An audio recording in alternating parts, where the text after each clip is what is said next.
नमस्कार प्रेक्षकांनो, ठरलं तर मग मालिकेमध्ये जबरदस्त ट्विस्ट आलेला आहे। याच्यामध्ये आपण पाहणार आहोत की अस्मिता केस जिंकलेली असते आणि आता सचिनला कोर्टाने आता आदेश सुद्धा दिलेले असतात की अस्मिता दीक्षितने मागितलेली पोटगी त्यांना दिली जावी। त्याचबरोबर अस्मिताला आता सचिनपासून घटस्फोट सुद्धा दिला जाणार आहे आणि सचिनने जो त्याच्या बायकोचा मानसिक छळ केलेला आहे म्हणजे अस्मिताचा, त्या बाबतीत त्याला दंड सुद्धा भरायचा आहे। आता हे सगळं ऐकून सगळेच जण खूप खुश झालेले असतात। सचिन मात्र आता इथे खूपच घाबरलेला असतो।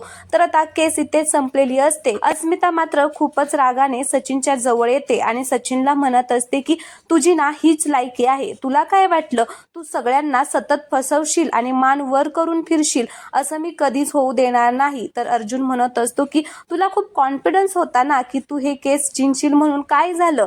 तर लगेच सायली सुद्धा म्हणत असते की ही तुझ्याच कर्माची फळं आहेत सचिन, जसं करावं तसं भरावं। त्यावेळेस सचिन म्हणत असतो की बोला बोला, जे काही तुम्हाला बोलायचंय ना ते सगळं बोला, पण हे सगळं इथेच संपणार नाहीये। त्यावेळेस अस्मिता सचिनला म्हणत असते की आता सगळं संपलंय सचिन, आता तुझा आणि माझा काहीही संबंध नाहीये। हा निर्णय सुद्धा कोर्टाने दिलेला आहे, माझ्या मनातून तर तू उतरलाच होता, आता आपल्या लग्नाची शेवटची खून सुद्धा मी उतरून टाकणार आहे। असं म्हणून आता अस्मिता खूपच रागारागाने तिच्या गळ्यातलं मंगळसूत्र काढते आणि हातामध्ये घेऊन सचिनच्या समोर धरते आणि म्हणत असते की या मंगळसूत्राचा मान तर तू कधी ठेवलाच नाही, तरीही मी याला जपत आली आहे।